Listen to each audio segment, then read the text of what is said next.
الحمد لله رب العالمين والصلاة والسلام على رسوله الكريم وعلى آله وصحبه أجمعين وعلى من تبعهم بإحسان إلى يوم الدين. أما بعد، وعن النعمان بن بشير رضي الله عنهما قال: سمعت رسول الله صلى الله عليه وسلم يقول: لتسون صفوفكم أو ليخالفن الله بين وجوهكم. متفق عليه. இணைத்துக்குரிய அல்லாஹ்டியார்களே, நாம் தொடர்ச்சியாக முதல் சஃபுடைய சிறப்புகளும் சஃபுகளை நாம் நெருங்கி நிற்பதும் நேராக நிற்பதும் என்ற தலைப்பின் கீழ் பார்த்து கொண்டு வருகின்றோம். நேற்று ஒரு பாகத்தை நாம் பார்த்தோம். அடுத்து இருக்கக்கூடிய சில ஹதீஸுகள் இந்த தலைப்பின் கீழ். முதல் புகாரி மற்றும் முஸ்லிமில் வரக்கூடிய ஹதீஸில் நுஅமான் பின் பஷீர் ரலியல்லாஹு அவர்கள் அறிவிக்கின்றார்கள், அல்லாஹ்வின் தூதர் ஸல்லல்லாஹு அலைஹி வஸல்லம் கூறினார்கள் என்று: உங்கள் தொழுகை வரிசைகளை சரி செய்யுங்கள், இல்லையேனில் உங்களின் முகத்தை அல்லாஹ் வேறுபடுத்தி விடுவான். அல்லாஹ் உங்களுடைய முகத்தை வேறுபடுத்தி விடுவான் அல்லது மாற்றி விடுவான் என்று நபி ஸல்லல்லாஹு அலைஹி வஸல்லம் கூறினார். கூற கேட்டேன். இந்த ஹதீஸ் புகாரி, அதே போல முஸ்லிமில் வரக்கூடிய ஹதீஸ். முஸ்லிமின் மற்றொரு அறிவிப்பில், அம்புகளை சரியாக வைப்பது போல் எங்களின் வரிசைகளை நபிகள் நாயகம் ஸல்லல்லாஹு அலைஹி வஸல்லம் அவர்கள் சரி செய்வார்கள். இறுதியில் அதை நாங்கள் விளங்கி கொண்டோமோ என்பதையும் பார்ப்பார்கள். பின்பு அவர்கள் ஒரு நாள் தொழுகைக்காக வீட்டிலிருந்து வந்து நின்று தக்பீர் கூற முயன்றார்கள். அப்பொழுது ஒருவர் தன் நெஞ்சை வரிசையை விட்டும் விலகியவராக இருக்க கண்டார்கள். அல்லாஹ்வின் அடியார்களே, உங்கள் வரிசைகளை சரி செய்யுங்கள், இல்லையேனில் உங்களுக்கு மத்தியில் அல்லாஹ் வேறுபாட்டை உருவாக்குவான் என்று கூறினார்கள். இந்த ஹதீஸும் என்ன, முஸ்லிமில் வரக்கூடிய அதிகப்படியான வார்த்தை.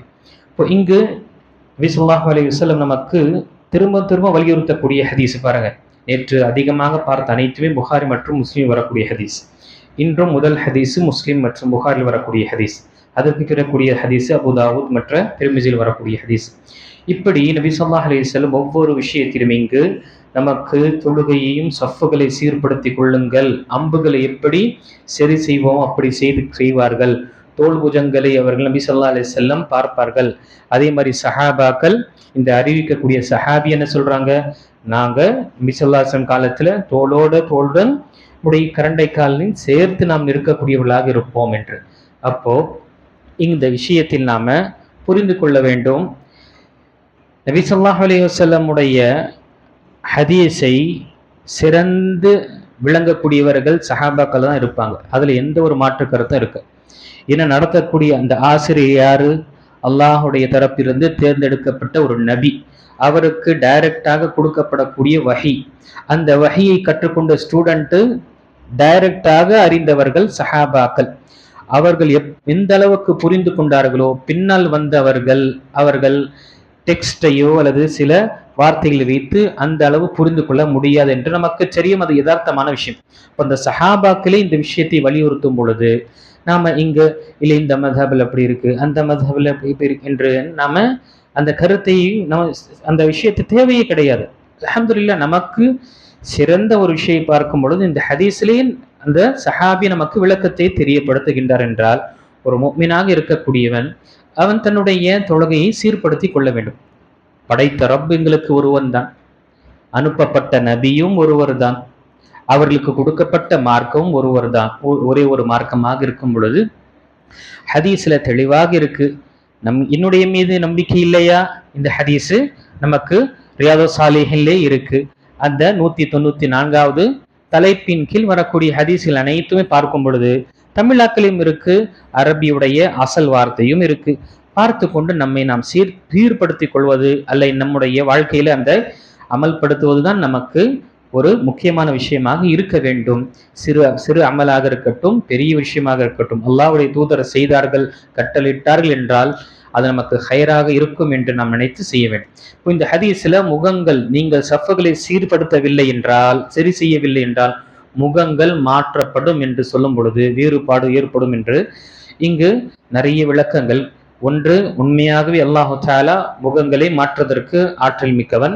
அவன் இந்த உலகத்திலேயோ அல்லது மறுமையில் எழுப்பப்படும் பொழுது அவருடைய முகம் வேறு ஒரு முகமாக ஆக்குவதற்கு அவன் சக்தியாளனாக இருக்கின்றான். அதுவும் ஒரு விளக்கம். எப்படி யூதர்களுக்கு சில கூட்டங்கள் அவர்கள் செய்த அட்டூழியத்தின் காரணமாக பன்றி முகமாகவும் அதே போல குரங்குகளாகவும் அல்லாஹு தஆலா அமைத்து விட்டானோ அவர்களை, அதே போலதான் ஆற்றுவதற்கு ஆற்றல் மிக்கவன் ஒன்று. இரண்டாவது, நேற்று பார்த்தது போல இந்த விளக்க உரையில் அல்லாஹு தஆலா இதயங்களுக்கு மத்தியில் வேறுபாட்டை ஏற்படுத்தி விடுவான். எந்த அளவுக்கு நாம விலகி இருப்போமோ நம்முடைய மனசுல அந்த அளவுக்கு என்ன அந்த விலகி இருக்கக்கூடிய விஷயங்கள் வேறுபாடு ஏற்படுத்தி விடும். வேறுபாடு ஏற்படும் பொழுது ஒருவருக்கு ஒருவர் முகம் பார்க்க முடியாத ஒரு நிலை ஏற்படும். அதனால்தான் நாம் பார்க்கின்றோம், யாரெல்லாம் சேர்ந்து நிற்கக்கூடிய அந்த சுன்னாவை பின்பற்ற வேண்டும் என்று விரும்புகின்றார்களோ அவர்களுக்கு மத்தியில் ஒரு தனிப்பட்ட ஒரு மஹப்பத் ஏற்படுது. யாரெல்லாம் இல்லை கொஞ்சம் விலகி இருக்கணும், இது நம்முடைய இது இல்லை என்று நினைத்து இருக்கிறாங்களோ அவங்களுடைய உள்ளத்துல என்ன ஒரு விதமான நெருடல் தான் இருக்கின்றது. ஆக நாம சுன்னாவின் பிரகாரம் வாழ்வதற்காக முயற்சி செய்ய வேண்டும். நம்முடைய காலத்துல நம்ம சில விஷயங்கள் அறிந்து கொள்ளவில்லை என்று இருக்கு. இப்பொழுது அல்ஹம்துலில்லாஹ் வாய்ப்புகள் நிறைய இருக்கு. எல்லா இமாம்களையும் கண்ணியப்படுத்துவது என்பதுதான் அஹ்லு சுன்னா வல் ஜமாவுடைய கொள்கையாக இருக்கின்றது. அப்படி இருக்கும் பொழுது அந்த காலத்தில் வாழ்ந்த இமாம்களிடம் வந்த ஹதீஸுகளை தெரியப்படுத்திவிட்டு மக்களுக்கு அவர்கள் சொன்ன அந்த அமானிதமான ஒரு விஷயம் என்ன, என்னுடைய கருத்துக்கு முரணாக உங்களுக்கு சரியான ஹதீஸை வந்துருச்சுன்னா அதை எடுத்துக்கொள்ளுங்கள், அதுதான் என்னுடைய மத்ஹபு. இதா ஸஹ்ஹல் ஹதீஸ் ஃபஹுவ மத்ஹபி என்று அபூ ஹனீஃபா ரஹிமஹுல்லாஹ் அவர்கள் கூறினார்கள். ஒரு ஹதீஸ் சஹீஹாக வந்துருச்சுன்னா அதுதான் என்னுடைய வழி என்று கூறக்கூடிய அந்த மிகப்பெரிய ஒரு அறிஞர். அவர்களுடைய அந்தஸ்து யாரும் இப்பொழுது இருக்கக்கூடியவர்கள் அடைய முடியாது. அவர்கள் செய்த தியாகங்கள் போல நம்மால் செய்ய முடியாது. ஆனாலும் அவருடைய மனிதன் என்ற அடிப்படையில் தெரியப்படுத்தி விட்டார்கள். ஹதீஸ் எனக்கு முழுமையான ஹதீஸு, எல்லா விதமான ஹதீஸு கிடைக்கல. அந்த காலத்துல ரொம்ப குறைவாக இருந்தது பயணச்சுடைய அந்த வாகனங்களோ அல்லது சென்று வரக்கூடிய அந்த விஷயங்கள். இப்பொழுது அல்ஹம்துலில்லாஹ் நிறைய வாய்ப்பு நம்ம அல்லாஹு தஆலா நமக்கு ரொம்ப இலகுவாக ஆக்கியிருக்கின்றான். கல்வியை கற்கக்கூடிய விஷயத்துல இந்த விஷயத்தை நாம் நினைவு கொள்ள வேண்டும். சஃப்களை சீர்படுத்துவதற்காக முயற்சி செய்ய வேண்டும். இதை இன்னார் கூறுகின்றார் அன்னார் கூறுகின்றார் என்று நம்ம யோசிக்க கூட, மாறாக சஹீஹான ஹதீஸ் இருக்கா, சரி என்னுடைய வார்த்தை உங்களுக்கு மனசுல படமாட்டதுதான், எடுங்க ரியாதுஸ் ஸாலிஹீன் புத்தகம், எல்லா மக்களும் ஏற்றுக்கொள்ளக்கூடியவர்கள் அந்த புத்தகம். அதில் இருக்கக்கூடிய 194வது தலைப்புல பாருங்க, உஸ்தாத் சொல்லக்கூடிய அந்த தமிழாக்கம் அப்படிதான் இருக்கா இல்ல ஏதாவது மாத்தி சொல்றாரா என்று நீங்களே நினைத்துக் கொள்ளலாம். இப்போ இது ஒரு அமானிதம், இது ஒரு அமானிதம். என் மீது கடமை இந்த அமானிதத்தை நான் ஒப்படைக்க வேண்டும். அது சிறியதாக இருக்கட்டும், அது பெரிய ஒரு விஷயமாக இருக்கட்டும், என் மீது அமானிதத்தை ஒப்படைப்பது என்பது நம்முடைய முஸ்லிம்களுக்கு கடமை. அந்த முஸ்லிம்கள் மீது இப்பொழுது என்ன அந்த செய்தி அடைந்து விட்டது. இப்போ அவர்கள் எடுக்கக்கூடிய விஷயம்தான் என்னுடைய பொறுப்பு, நான் முடித்து விட்டேன். என்னுடைய விஷயத்தில் நான் இந்த ஹதீஸ்களுடைய விஷயத்தில் நம்ம பின்பற்ற வேண்டும் என்று நபி ஸல்லல்லாஹு அலைஹி வஸல்லம் சொல்லி இருக்கிறாங்கன்னா நாம் பின்பற்ற வேண்டும். இதுதான் நம்முடைய நிலைப்பாடாக இருக்க வேண்டும்.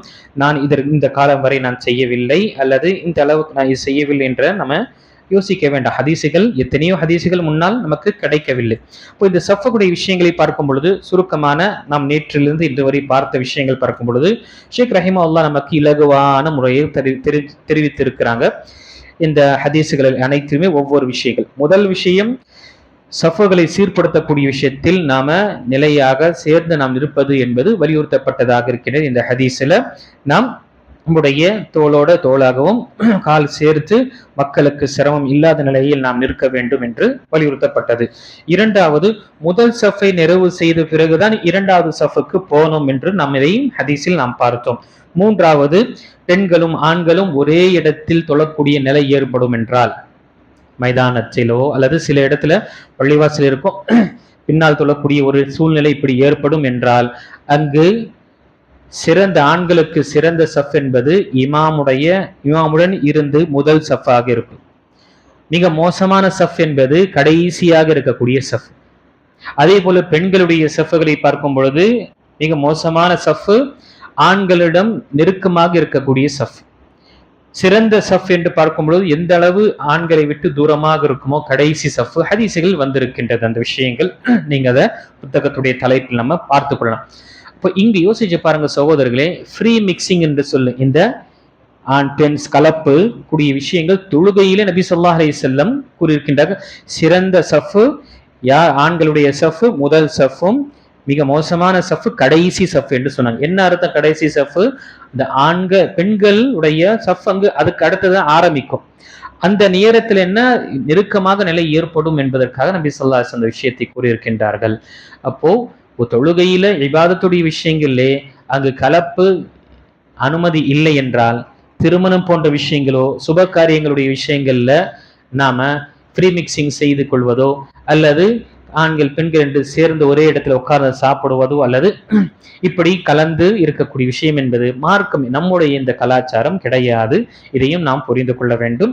அதே போல நான்காவது விஷயம் பார்க்கும் பொழுது இடைவெளி விடக்கூடாது. ஷைத்தான் ஹதீஸில் வரக்கூடிய, ஏன்னா நிறைய ஹதீஸுகள் இருக்கு, இதை நான் ஒரு வாரம் கூட நம்ம படிக்க முடியும். ஆனால் சுருக்கமாக நான் உங்களுக்கு தெரியப்படுத்துவது, ஹதீஸில் வரக்கூடிய வார்த்தை, நீங்க இடைவெளி விடாதீங்க. ஏன்னா இடைவெளியில் உங்களுக்கு ஷைத்தான் உள்ள அவன் இப்படி ஒரு ஆட்டுக்குட்டி உள்ளே நுழைந்து விடும், அது போல அவன் நுழைந்து உங்களுக்கு ஊசலாட்டங்களையும் வஸ்வாசாவையும் ஏற்படுத்துவான் என்ற ஹதீஸுகள் இங்கு. ஐந்தாவது விஷயங்கள், 3 பேர்கள் இருக்கின்றார்கள் என்றால் இமாமத்திற்காக அங்க 3 பேர்கள் ஜமாத்துடன் தொழுக வேண்டும் என்றால் ஒரு இமாமானவர் முன்னால் இருக்க வேண்டும். முன்னால் இருக்க வேண்டும். இருவர்கள் இருக்கின்றார்கள் என்றால் இமாமும் முக்ததி அவர்களை பின்தொடரக்கூடிய இருவரும் சேர்ந்து நிற்க வேண்டும். கொஞ்சம் பின்னாடி தள்ளி நிற்க கூடாது. அதற்கு எதுவுமே ஆதாரம் கிடையாது. சேர்ந்து நிற்பதுதான் ஆதாரம். நபி ஸல்லல்லாஹு அலைஹி வஸல்லம் ஒரு வாட்டி நஃபிலான தஹஜ்ஜுத் தொழுகை தொழுது கொண்டிருக்கும் பொழுது இப்னு அப்பாஸ் ரலியல்லாஹு அன்ஹுமா அல்லது அனஸ் இப்னு மாலிக் ரலியல்லாஹு அன்ஹுமா அவர்களுடைய இருவர்கள் ஒருவர் என்ன செய்தார்கள், சரி நபி ஸல்லல்லாஹு அலைஹி வஸல்லம் சேர்ந்து தொழுகலாமே என்று லெஃப்ட் சைட் நபி ஸல்லல்லாஹு அலைஹி வஸல்லம் இடது பக்கம் வந்து நின்றாங்க. நபி ஸல்லல்லாஹு அலைஹி வஸல்லம் என்ன செஞ்சாங்க, அவர்களை பிடித்து காதுடைய பகுதியோ அல்லது தோளுடைய பகுதியை பிடித்து நபி ஸல்லல்லாஹு அலைஹி வஸல்லம் வலது பக்கத்தை கொண்டு வந்து தன்னுடைய தோளுடன் நிப்பாட்டினார்கள். இது சஹீஹான ஹதீஸ்ல வரும். ஆகையால் தான் இமாம் அவர்களை பின்தொடரக்கூடியவர்கள் வலது புறத்தில் நிற்க வேண்டும் என்று சொல்லப்படுகின்றது. அதே போல சேர்ந்து இருக்குவது என்பது அங்கு ஹதீஸ் நமக்கு ஆதாரம் வருகின்றது. 3 இருக்கும் பொழுது இருவர்கள் பின்னாடி இருக்கு, அது குழந்தையாக இருக்கட்டும், சிறுவனாக இருக்கட்டும், பெரியவராக இருக்கட்டும், அங்கே இருக்க வேண்டும். பெண்கள் இருக்கின்றார்களே, பெண்கள் தனியாக அவங்க இன்னொரு சஃபை செய்யக்கூடியவர்களாக இருப்பாங்க. இப்போ இந்த ஒரு கேள்வி வரலாம், நம்முடைய பள்ளியில உஸ்தாத் 2 சஃப் இருக்கு, அதுல ஒரு சஃப்ல இமாமும் அதன் கூட மக்களும் நிற்கிறாங்க என்று பார்க்கும் பொழுது, இது நமக்கு இடம் பற்றாக்குறையின் காரணத்தினாலதான் இங்க 2 சஃப் தான் இருக்கின்றது. அதனாலதான் உலமாக்கள் அனுமதிக்கின்றார்கள். நெருக்கடியான இருக்கக்கூடிய இந்த சூழ்நிலையில் இமாமுடன் சேர்ந்து நிற்க வேண்டும். இமாமு கொஞ்சம் ஒரு ஸ்டெப்பு தாண்டி நிற்க கூடாது என்று தெரியப்படுத்தியிருக்கிறாங்க. நான் மதீனாவில் படிக்கும் பொழுது அங்கு இருக்கக்கூடிய அறிஞர்களிடம் எங்களுடைய பள்ளியுடைய இந்த நிலையை தெரியப்படுத்தி ஷேக் அப்துல் கரீம் அல் ஹுதைர் ஹஃபிதாஹுல்லா அல்லது மற்ற உலமாக்களிடம் கேட்கும் பொழுது, அவர்கள் இப்படிப்பட்ட ஒரு சூழ்நிலை இருந்தால் அவர்கள் ஒன்றாக தான் சேர்ந்து நிற்க வேண்டும் என்று தெரியப்படுத்தினார்கள். அதன் பிரகாரம் நாம் நடந்து கொண்டோம். இன்ஷா அல்லாஹ் அல்லாஹு தஆலா நமக்கு வெகு சீக்கிரமாக ஒரு சிறந்த ஒரு இடத்தை ஏற்படுத்தி இந்த குறையும் அல்லாஹு தஆலா நிறைவு செய்யக்கூடியவனாக இருக்கின்றான். அதற்காக நம்ம துவா செய்யணும். ஆக சொல்லப்படக்கூடிய விஷயங்கள் கணியத்துக்குரிய அல்லாஹ்வுடைய சஃப்களை சரி செய்வது நமக்கு ஹைர் இருக்கு, இதுல நன்மை இருக்கு. அல்லாஹ்வுடைய தூதர் ஸல்லல்லாஹு ஒரு விஷயத்தை செய்திருக்கிறாங்கன்னா அது நமக்கு இம்மையிலும் மறுமையிலும் ஹைர் கண்டிப்பாக இருக்கும். அந்த ஒரு காரணத்தினால சுன்னா என்று நாம செய்யும் பொழுது கண்டிப்பாக அதில் நமக்கு எல்லா விதமான ஹைரும் நமக்கு ஏற்படும். அல்லாஹு தஆலா சொல்லக்கூடியவனுக்கு கூடிய அனைவர்களுக்கும் சுன்னாவின் பிரகாரம் வாழக்கூடியவர்களாக ஆக்கி அருள்வானாக. ஆமீன். வாஹிரு தவானா அல்ஹம்துலில்லாஹி ரப்பில் ஆலமீன்.